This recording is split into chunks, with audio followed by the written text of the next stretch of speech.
Hello students, आज हम twelfth physics का फर्स्ट चैप्टर स्टार्ट कर रहे हैं इलेक्ट्रोस्टैटिक। और इलेक्ट्रोस्टैटिक में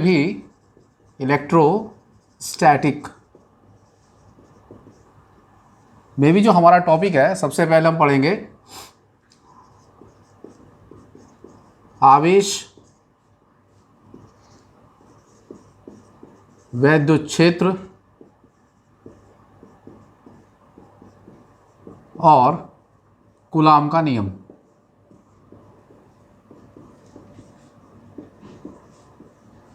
charge, electric field and Coulomb's law.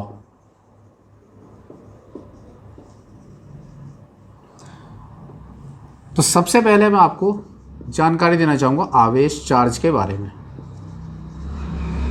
क्योंकि ये ही पूरी फिजिक्स का बेसिक है कि आवेश होता क्या है। आप लोग 9th क्लास से एटम के बारे में पढ़ के आ रहे हैं, परमाणु के बारे में पढ़ के आ रहे हैं कि परमाणु में एक न्यूक्लियस होता है, नाभिक होता है, और उसके अंदर जो है न्यूट्रॉन और प्रोटॉन रहते हैं, और न्यूक्लियस के चारों ओर विभिन्न कक्षाओं में इलेक्ट्रॉन्स रिवॉल्व करते रहते हैं, इलेक्ट्रॉन्स घूमते रहते हैं। अब आप देखिए कि जो इलेक्ट्रॉन्स हैं, ये हम 9th क्लास में पढ़ के आए हैं कि जो इलेक्ट्रॉन्स हैं ये नेगेटिव चार्ज्ड होते हैं, यानी कि ऋण आवेशित। और जो हमारे प्रोटॉन्स होते हैं वो हमारे पॉजिटिव चार्ज्ड होते हैं, मीन्स धन आवेशित। यानी कि आवेश को हमें कहीं से भी नहीं लाना है, आवेश को तो नेचर ने, प्रकृति ने हमें दे ही रखा है। बस हमें जो इसका बेसिक समझना है, चार्जिंग, आवेशन को हम कहते हैं चार्जिंग। अब देखो बेटे, ये शब्द जो है चार्जिंग, ये हम अपने दैनिक जीवन में, रोज के जीवन में डेली यूज़ करते हैं। सुबह उठते ही सबसे पहले कहते हैं मोबाइल चार्ज कर लो भाई, ऑफिस जाना है मोबाइल चार्ज कर लो, मोबाइल को हम चार्जिंग पे लगा देते हैं। तो इस आवेश से अब चार्जिंग कैसे बनेगी, आवेशन कैसे बनेगा, ये प्रक्रिया आप लोग समझें। चार्ज तो हमें प्रकृति ने दे ही रखा है, लेकिन किसी भी ऑब्जेक्ट पर, जैसे कि मेरे पास सपोज करो ये पेन है, ये ऑब्जेक्ट है, इस पर इलेक्ट्रॉन्स और प्रोटॉन्स जो है दोनों इक्वल हैं, समान हैं। तो जब इलेक्ट्रॉन्स प्रोटॉन्स किसी भी वस्तु पर समान होंगे तो वस्तु होगी उदासीन, न्यूट्रल। कैसी होगी? न्यूट्रल, उदासीन होगी। लेकिन जब वस्तुओं को आपस में हम रब करते हैं, रगड़ते हैं, क्या करते हैं? रब, यानी कि रगड़ते हैं, तो एक वस्तु से इलेक्ट्रॉन दूसरी वस्तु पर ट्रांसफर हो जाते हैं। ट्रांसफर मीन्स स्थानांतरित, यानी कि जिस वस्तु से इलेक्ट्रॉन दूसरी पर जाएंगे तो उस पर, जिससे गए हैं, इलेक्ट्रॉन्स की क्या हो जाएगी? कमी हो जाएगी। और जिस पर जाएंगे उस पर क्या हो जाएगी? इलेक्ट्रॉन्स की अधिकता हो जाएगी। पहले क्या थे दोनों? ये न्यूट्रल थे। अब एक पर इलेक्ट्रॉन गए, इलेक्ट्रॉन कैसा है? नेगेटिव चार्ज, ऋणावेशित, तो उस पर क्या हो गई? इलेक्ट्रॉन्स की अधिकता हो गई। इलेक्ट्रॉन्स क्या हो गए? ज़्यादा हो गए, यानी उस पर क्या होगा? नेगेटिव चार्ज आ जाएगा। और जिससे इलेक्ट्रॉन गए उस पर कैसा आ जाएगा? पॉजिटिव, क्योंकि इस पर प्रोटॉन अधिक हो जाएंगे, इलेक्ट्रॉनों की कमी हो जाएगी। तो ये कैसा हो जाएगा? Positive charge. यानी कि जो हमारे चार्ज हैं कितने प्रकार के हुए? 2 प्रकार के। तो आवेश जो है हमारे कितने प्रकार के हैं? आवेश 2 प्रकार के होते हैं। आवेश 2 प्रकार के होते हैं। पॉजिटिव नंबर 1, दूसरा नेगेटिव, यानी कि धनावेश और ऋणावेश।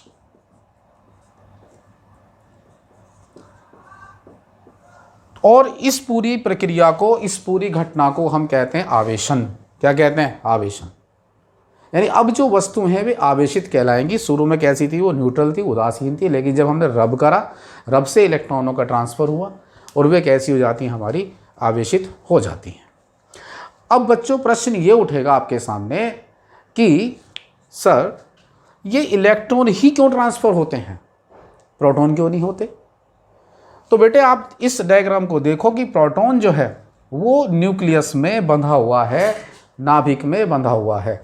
ये अपना स्थान नहीं छोड़ता, केवल इलेक्ट्रॉन ही अपना स्थान छोड़ सकते हैं।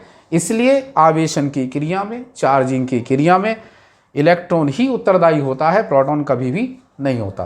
तो एक नंबर का क्वेश्चन यूपी बोर्ड में आ जाता है कि आवेशन की क्रिया में कौन उत्तरदायी होता है, इलेक्ट्रॉन या प्रोटॉन?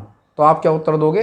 इलेक्ट्रॉन उत्तरदायी होता है, क्योंकि इलेक्ट्रॉन नाभिक के चारों ओर घूमता रहता है, इसे आसानी से हटा सकते हैं, यही मूव कर सकता है। प्रोटॉन नाभिक में बंधा हुआ होता है, इसे हम अपने स्थान से आसानी से नहीं हटा सकते। अब दूसरी बात समझिए आप कि जिस वस्तु पर इलेक्ट्रॉन जाते हैं उसका जो मास है वो क्या होगा? बढ़ जाएगा, अधिक हो जाएगा। द्रव्यमान जो है उसका अधिक हो जाएगा, और जिससे इलेक्ट्रॉन जाते हैं उसका द्रव्यमान क्या हो जाएगा? कम हो जाएगा। अर्थात आवेशन की क्रिया में, चार्जिंग की क्रिया में मास पर भी इफेक्ट पड़ता है, द्रव्यमान पर भी इफेक्ट पड़ता है।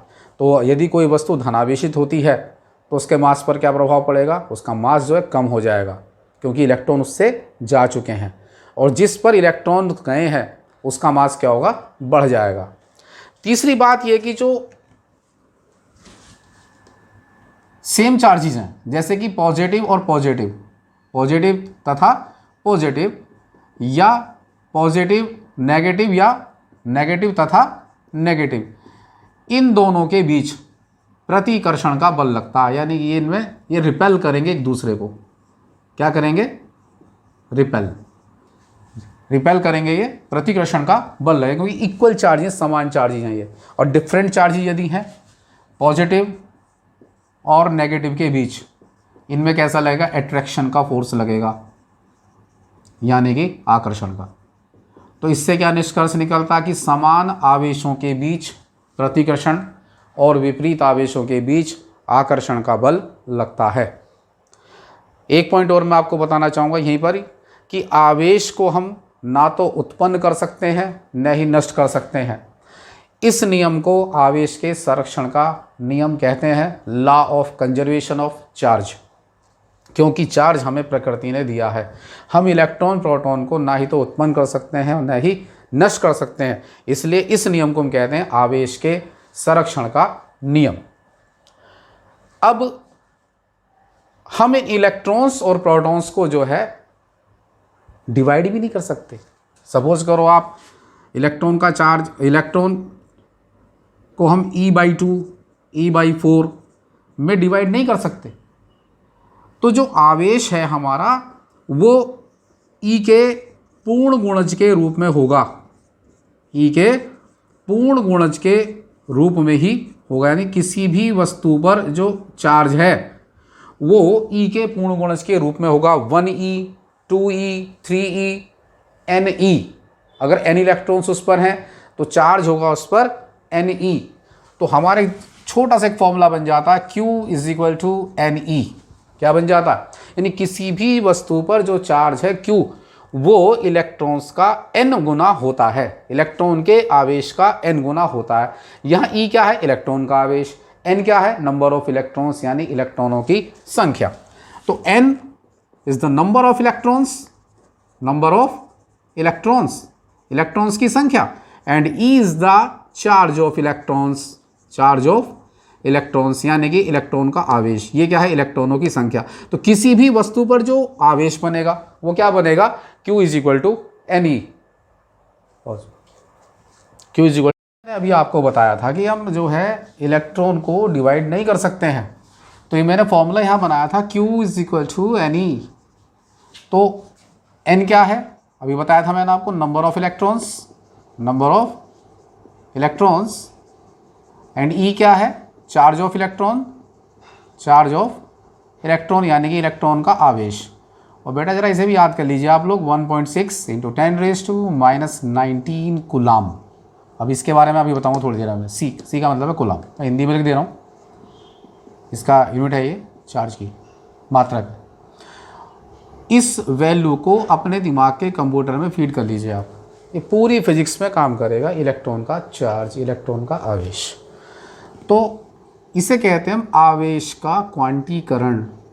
आवेश का क्वांटीकरण, इसे क्या कहते हैं हम? आवेश का क्वांटीकरण, क्वांटाइजेशन, क्वांटाइजेशन ऑफ चार्ज। तो आवेश के क्वांटीकरण से आप क्या समझते हैं? तो किसी भी वस्तु पर, उत्तर देंगे आप, किसी भी वस्तु पर आवेश की मात्रा इलेक्ट्रॉन के आवेश के पूर्ण गुणज के रूप में होती है, अर्थात Q = Ne, where N = number of electron, C = charge of electron, और इसी को हम कहते हैं आवेश का क्वांटीकरण। अब देखिए, पढ़ते हैं कूलाम का नियम, कूलाम का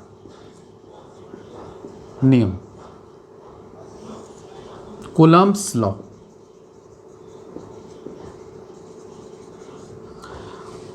अच्छा, एक बात आप मुझे बताइए स्टूडेंट्स, यदि मैं आपसे ये कहूं कि किसी भी वस्तु के आवेशन से आप क्या समझते हैं, what do you mean by charging, तो आप क्या उत्तर दोगे?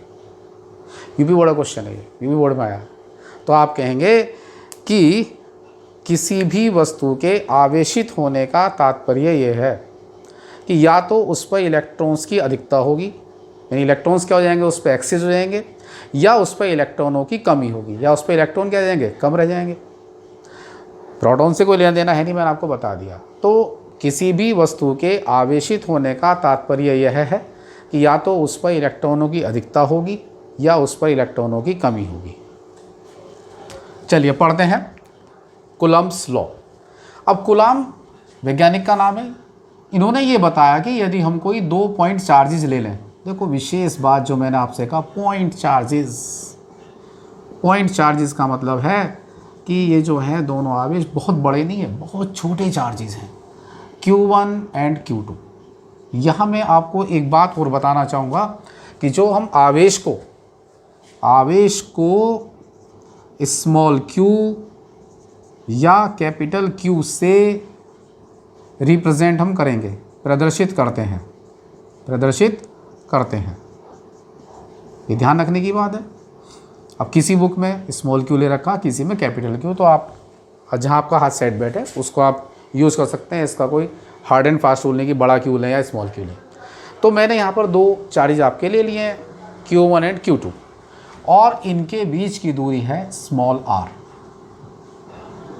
अब ये दोनों एक दूसरे पर क्या लगाएंगे, फोर्स लगाएंगे, बल लगाएंगे। अब वो बल की जो प्रकृति है, जो नेचर है, वो अट्रैक्शन की भी हो सकती है और रिपल्सन की भी, यानी आकर्षण की या प्रतिकर्षण की उसकी नेचर हो सकती है, और वो डिपेंड करेगा इनकी प्रकृति पर। यदि दोनों ये सेम चार्जेस हैं तो कैसा फोर्स लगेगा, प्रतिकर्षण का बल लगेगा, और यदि ये अपोजिट चार्जेस हैं तो कैसा बल लगेगा, आकर्षण का बल लगेगा। तो यहाँ पर सिंपल हम कह सकते हैं कि किन्हीं भी 2 बिंदु आवेशों के बीच लगने वाला बल F दोनों आवेशों के परिमाणों के गुणनफल के समानुपाती। तो यहाँ पर बात करी है मैग्नीट्यूड की, हमने जो है नेचर की बात ही नहीं करी।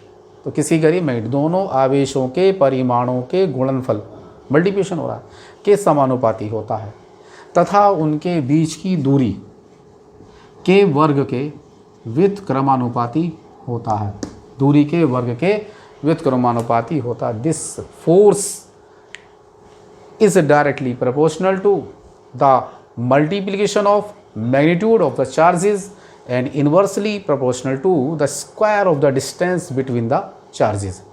ये नियम बिल्कुल वैसा ही है जैसा आपने 11th क्लास में गुरुत्वीय विभव, ग्रेविटेशनल पोटेंशियल के बारे में पढ़ा था, बिल्कुल ऐसे कैसे ही। अगर आपको याद हो, F is directly proportional to m1 into m2 and F is directly proportional to 1/r²। तो यहाँ पर केवल मास किससे चेंज हो गया, चार्ज से, Q1 Q2 से चेंज हो गया। यदि हम इन दोनों को मिला दें, दोनों नियमों को मिलाने पर, दोनों नियमों को मिलाने पर, अब मिलाने के पर जो है ये बन जाएगी F is directly proportional to Q1 Q2 upon r²। अब यदि हम इसे हटाते हैं प्रोपोर्शनल साइन को, तो हम लगाते हैं यहाँ पे 1/4 pi epsilon not into K Q1 Q2 upon r²। ये कूलम्ब्स लॉ का फॉर्मूला बन जाता है, कूलम्ब के नियम का। अब यहाँ पर जो कांस्टेंट आया है, ये C आप बना लेंगे, बीच में लाइन खींच लेंगे, 0 लगा देंगे, इसको हम बोलते हैं एप्सिलॉन 0, एप्सिलॉन 0 या नोट भी कह सकते हैं, एप्सिलॉन नोट भी कह सकते हैं, एप्सिलॉन 0। इसको कहते हैं हम निर्वात की वैद्युतशीलता, निर्वात की वैद्युतशीलता, परमिटिविटी ऑफ वैक्यूम, वैद्युतशीलता, permittivity, permittivity of vacuum. And K को हम बोलते हैं परावैद्युतांक, K को बोलते हैं परावैद्युतांक, डाइलेक्ट्रिक कांस्टेंट, परावैद्युतांक। इसके बारे में आपको थोड़ा सा आगे बताया जाएगा अगले चैप्टर में। डाइलेक्ट्रिक कांस्टेंट, इस पूरी कंप्लीट वैल्यू ये वाली जो आपकी है, एक मिनट, यहाँ पर जो K है फॉर एयर और वैक्यूम, निर्वात के लिए या एयर के लिए हम K की वैल्यू क्या लेते हैं, 1 लेते हैं। तो इस पूरे कांस्टेंट की value 1/4 pi epsilon naught K की वैल्यू जो है 9 × 10⁹ newton metre square upon coulomb square. तो जो आवेश का मात्रक है कूलम्ब होता है, कूलम्ब यहाँ से आया, ये साइंटिस्ट का नाम है। तो आवेश का मात्रक क्या, कूलम्ब, तो इसलिए यहाँ पे कूलम्ब स्क्वायर आया। तो 1/4 पाई एप्सिलॉन नॉट K की वैल्यू कितनी है, 9 × 10⁹। इसे भी आप बिल्कुल अपने दिमाग के कंप्यूटर में फीड कर लें, इस वाली वैल्यू को, बहुत काम आएगी ये भी आगे फिजिक्स में। अब यदि हम ये कहें कि एप्सिलॉन नॉट की डायमेंशन और यूनिट क्या होगी, हम उसे भी निकाल देंगे। देखिए एप्सिलॉन नॉट को यहाँ ले जाओ और F को ले आओ नीचे, तो epsilon naught is equal to हो जाएगा Q1 Q2 upon 4 pi K into F into r²। तो एप्सिलॉन नॉट की यूनिट यानी कि मात्रक की यूनिट, यानी कि जो मात्रक बनेगा coulomb into coulomb, coulomb square, ये कांस्टेंट छोड़ दो, force newton, distance metre square, coulomb square upon newton metre square. Dimension निकालनी है अब आपको इसकी, तो बेटा Q is equal to IT, ये फॉर्मूला हम 10th क्लास में पढ़ के आए हैं। Q is equal to IT, I current, और करंट की जो यूनिट है वो है एम्पियर, और T है टाइम। तो जो आवेश की जो हमारी डायमेंशन है वो बनेगी AT, A for ampere, T for time. अब इसका स्क्वायर कर दो तो एप्सिलॉन नॉट की वीमा, डायमेंशन ऑफ एप्सिलॉन नॉट, ये बन जाएगी आपकी A² T², force ml T-2, याद करो 11th क्लास का, डिस्टेंस दूरी का स्क्वायर L²। सॉल्व करो, ये m गया ऊपर -1, L³ ऊपर गई -3, 2 और 2 4, T4 एंड A2। ये आ जाता आपका डायमेंशन ऑफ एप्सिलॉन नॉट। देखिए आपको अब इसमें से जो भी अच्छा लग रहा है, अब आप इसको अपनी नोटबुक में नोट करें और धीरे धीरे जो आप नोट्स को भी प्रिपेयर करते जाएं। मैं आपको इसमें 1-1.5 मिनट का समय देता हूं, आप इसे नोट कर लीजिए।